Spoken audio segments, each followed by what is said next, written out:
the section of the NUM, Ali Thomas, alright?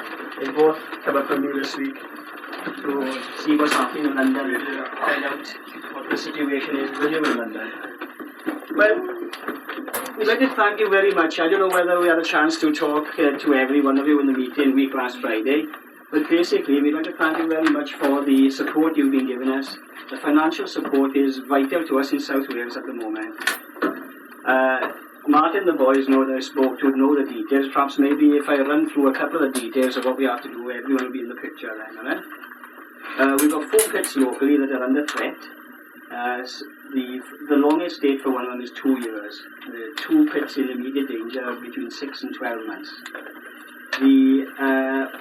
There are 977 miners actually being fed from our miner support group at the moment. Each and every week we've got to find 977 food parcels. It varies, some weeks it's more, some weeks it's less. Depends, more or less by about half a dozen. But we found over the last 5-6 weeks it's been 970 mark, fairly constant. To feed those families we need roughly £3,500 each and every week. The situation is that any food we can get in, any tins of meat, anything that we collect round the doors or from collecting points up and down the country, that comes into a centre at Allfrowing Miners Welfare Hall. On the Sunday, we take stock of the actual food that's been collected for the previous week, and we work out then what we need to buy to make each parcel up for each family for the following Wednesday. We usually give out at the same time in all the centres. We open the same hours and the same morning each week. This avoids confusion of people wondering where to go to collect their parcels. So you can imagine, in South Wales we've got 22,000 miners out on strike. We're only feeding 977 of them. We like to think that we're fairly good at feeding the 977. That is, we're fairly efficient at going around our own areas. You can imagine what the problems are within South Wales to feed 22,000 miners and their families. So down there, since we've had these heavy fines imposed by the High Court, the sequestration of the South Wales NUM funds has brought us particular difficulties. Tom, in fact, I'm sure you'll have a word with him after, we evolved a system whereby we take the money away from any connection with the South Wales NUM.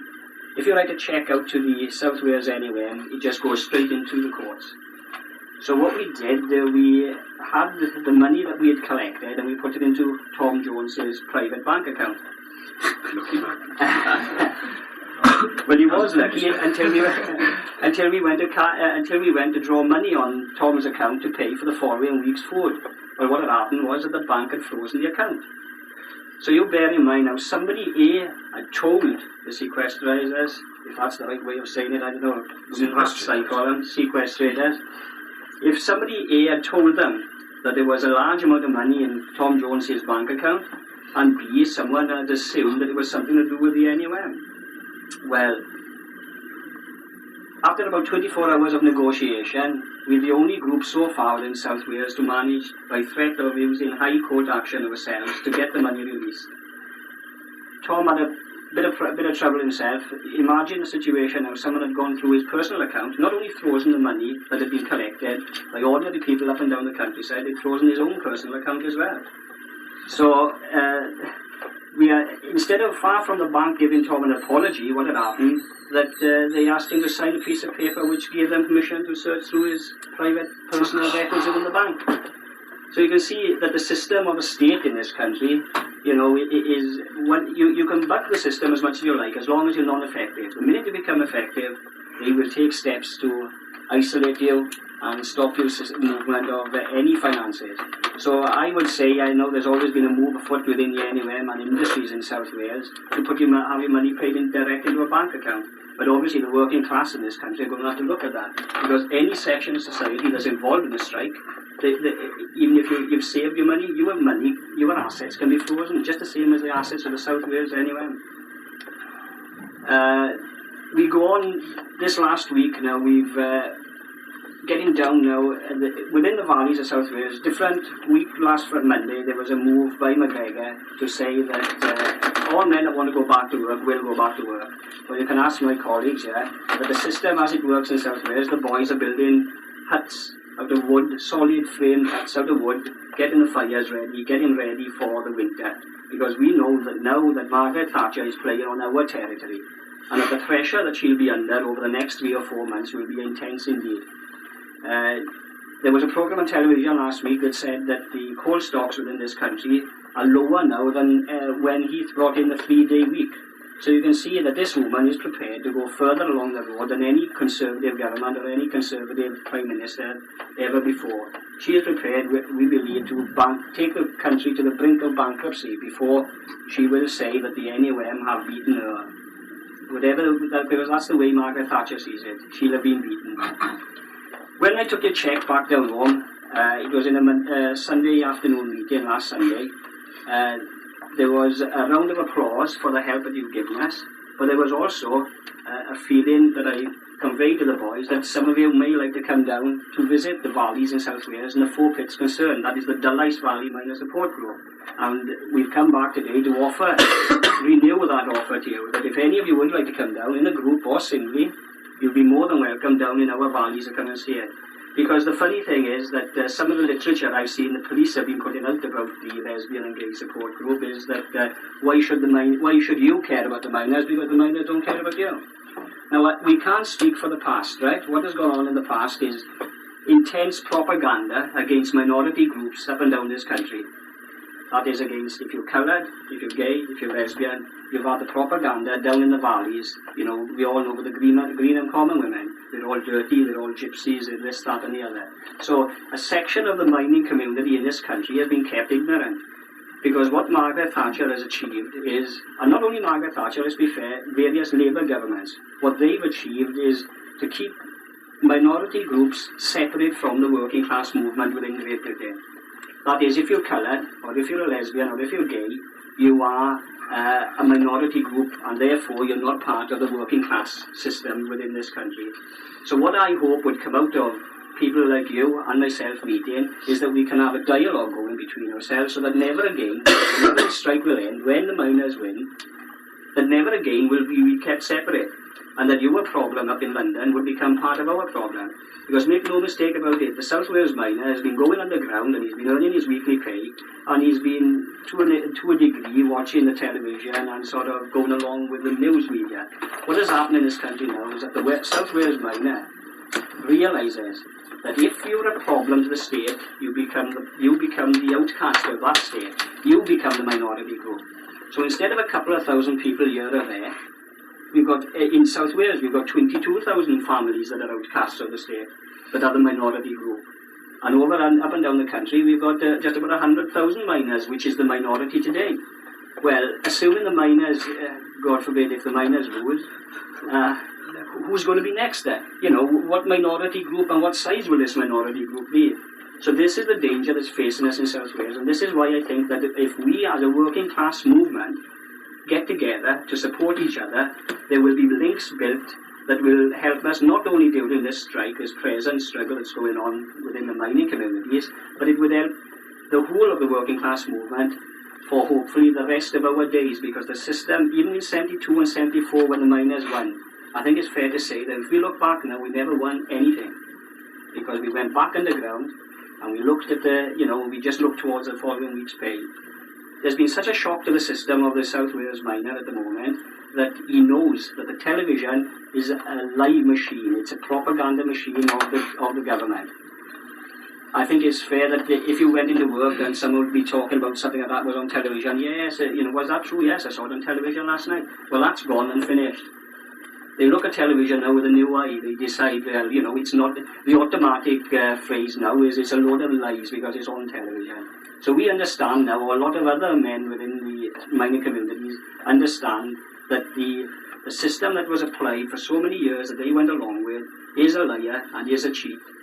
So basically what we're offering you once again is the hand of comradeship, and if you want to come down and visit our mining valleys, we would like to see you there, and we would like to see you there not only for the strike, but after the strike as well. Okay, basically that's it.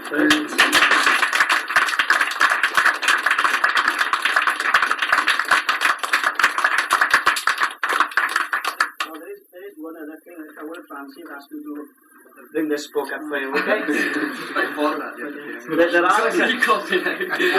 There are a couple of badges to come for you, but I remember in the early days, you can ask the boys, we used to have ties and badges and things like this. But I can tell you, we haven't even got dig deep for the miners' badges, because the South Wales NUM has been taken for something in the region of £770,000 to date. And anything that comes into that system is automatically goes to the court. So we've no money even to buy the badges. So you can appreciate that once you've got a system working in London that is feeding the main areas like as Kent and going up to Derby and to Durham, the South Wales has got these particular problems in that we don't even have the money to buy the propaganda to tell people that we've got a particular problem. So this is why we welcome the chance to come here and speak to you. The £770,000 incidentally wasn't, let's put it, visible assets. What they did, they sequestered the funds that we used to send widows of miners, to the rest home in Porthcawl, to the rehabilitation centre in Tarragon, to the rest home in Brighton. We send injured miners to these places, and of course the only visible assets that the government could get their hands on were these assets, because the main bulk of the strike fund has been sent to Ireland and Switzerland. But of course our leaders were naive enough to think that this government wouldn't attack the food funds, etc.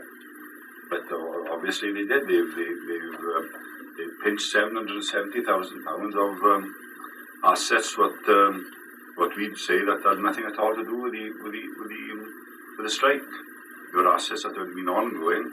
That, as I say, that we have been used primarily to look after our widows and after injured miners. But unfortunately, as David says, this government will stop nothing. As I said, they froze my beautiful little bank account. But we had two weeks money. The actual amount was 7,300, which meant that we had enough money to buy 2 weeks of food. But lo and behold, I had a hell of a shock when this assistant bank manager incidentally helped me to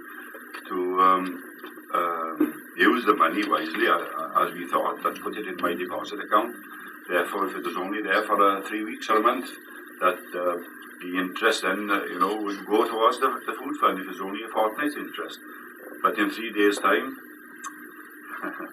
he told me, and I think he was glad to tell me because he was a little shit. The account is frozen. And he caught me on a hop. I started to rant and rave a little bit in public. And of course he was running back and forth to the phone. And they more or less blackmailed me into signing this letter to say that I was allowing anybody to look into my bank account from A to Z. Otherwise, this business might go on for a few months. But in the meantime, we had help from a lecturer in law in Cardiff University who came down the next day, and we sort of put the hard word on this fellow, and we did manage to get the £7,300 in cash, and we dug a hole in the garden and put it under the cabbages. But I still haven't had that letter back. I asked him for the letter, and to this date I still haven't had it. But I'd like to reiterate what David has said, that if you feel, that you just want a few days off and see how the food fund works, how things work in the valleys, you're welcome to contact David, and we'll take you to the ongoing Law. I know you can't pronounce it, but this is the place where we sort of distribute the food to all the respective food centres. And incidentally, David is wrong when he says about 977. We've got another 65 miners joining. You knew about the 65 from Resolver? No, I didn't. Well, the 65 extra this week from Resolver because Eddie Thomas's food fund over it. One of the first food funds that was started by a pretty dictatorial sort of a fellow, you know, he wanted to run it his own way. He wouldn't join our sort of cooperative. He thought he'd do better